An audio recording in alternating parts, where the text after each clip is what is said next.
ভারতবর্ষের প্রাচীন কবিদের মধ্যে বাল্মীকি ও বেদব্যাসের পরেই নাম করা হয় কবি কালিদাসের। সংস্কৃত সাহিত্যের আকাশের এক উজ্জ্বল জ্যোতিষ্ক হলেন তিনি। তিনি শুধু সংস্কৃত সাহিত্যেই নয়, বিশ্ব সাহিত্যেও ভারতের শ্রেষ্ঠ প্রতিনিধি। আজ সেই মহান ব্যক্তির জীবনী সম্বন্ধে আলোচনা করব।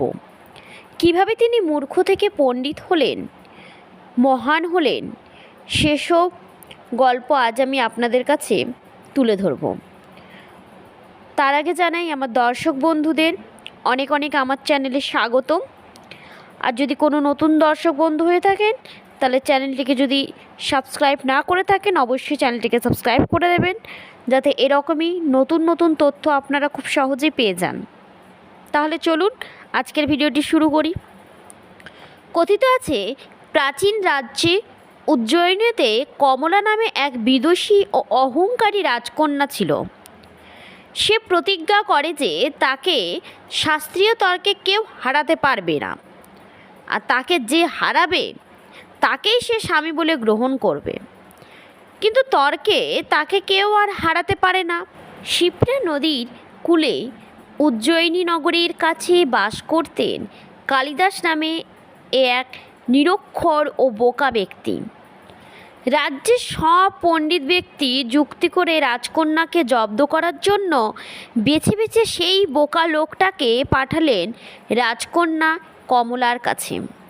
লোকটা এতই নির্বোধ ছিল যে যে কাঠের সন্ধানে গাছে ওঠে, যে ডালে বসতেন তারই গোড়া কাটতে শুরু করতেন।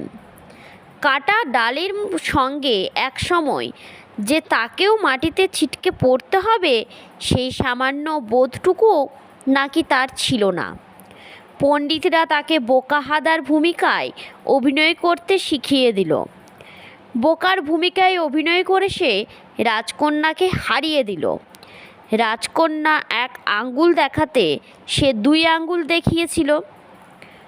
অতঃপর নির্বোধ লোকটার সাথে শর্ত মোতাবেক রাজকন্যার বিয়ে হয়ে গেল। কিন্তু রাজকন্যা কমলা জানত না তার স্বামী এক মহামূর্খ। বাসর ঘরে গিয়েই বুঝতে পারল স্বামীর আসল পরিচয়। তখন রাজকন্যা রাগে দুঃখে উন্মত্ত হয়ে স্বামীকে বাসর ঘর থেকে বের করে দিল। বলল, কোনো দিন যদি জ্ঞানার্জন করে মানুষ হতে পারো তবেই ফিরে এসো। রাজকন্যা কমলার স্বামীরূপী এই মূর্খ ও বোকা লোকটাই সংস্কৃত সাহিত্যের অমর কাব্য মেঘদূতের কবি মহাকবি কালিদাস। প্রবাদ আছে, কালিদাস নাকি বাল্যকালে সত্যি সত্যই নিরেট মূর্খ ও বোকা ছিলেন। স্ত্রীর কাছে অপমানিত লাঞ্ছিত হয়ে বিদ্যা অর্জনের প্রতি তার প্রবল আগ্রহ জন্মে। তিনি বিদ্যা অর্জন শুরু করেন।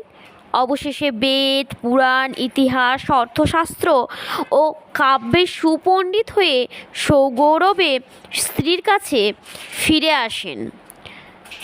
কালিদাসের আবির্ভাবকাল, কর্মভূমি ও ব্যক্তিজীবন সম্বন্ধে বেশি কিছু জানা যায় না।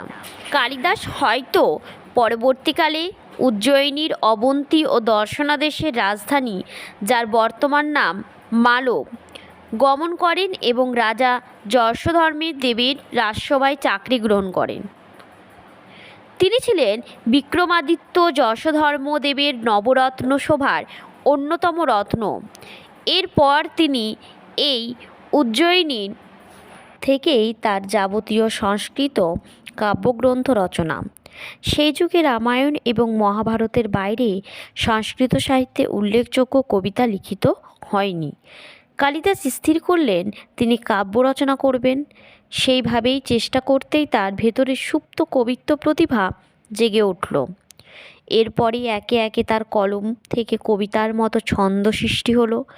অভিজ্ঞান শকুন্তলম, রঘুবংশম, কুমার সম্ভবম, মেঘদূতম প্রভৃতি অসাধারণ রচনা। কালিদাস ছিলেন সংস্কৃত ভাষার শ্রেষ্ঠ কবি। তার রচিত গ্রন্থের সংখ্যা 100-রও বেশি। তবে কারো কারো মতে সংস্কৃত ভাষায় আরও দুজন কালিদাস ছিলেন, কিন্তু মহাকবি কালিদাস বলতে উজ্জয়িনীর রাজসভা কবি কালিদাসকে বোঝায়। প্রাচীন ভারতের সাহিত্য রচিত হয়েছে সংস্কৃত ভাষায়। মহাকবি কালিদাসের রচনা সংস্কৃত সাহিত্যের কাব্য, গীতিকাব্য, নাটক এই তিনটি ধারাকে পুষ্ট ও সমৃদ্ধ করেছে। তার রচিত মহাকাব্য কুমারসম্ভব, রঘুবংশ, গীতিকাব্য মেঘদূত এবং নাটক অভিজ্ঞান শকুন্তলম, মালবিকাগ্নিমিত্র ও বিক্রমবর্ষী। ওপর একটি গীতিকাব্য ঋতুসংহার সাধারণভাবে তার রচনা বলে স্বীকৃত হলেও কেউ কেউ ভিন্নমত পোষণ করেন। কালিদাসের সম্বন্ধে এসব তথ্য জেনে আপনাদের কেমন লাগলো অবশ্যই কমেন্ট করে জানাবেন। যদি ভালো লেগে থাকে চ্যানেলটিকে সাবস্ক্রাইব করবেন, লাইক দিতে ভুলবেন না।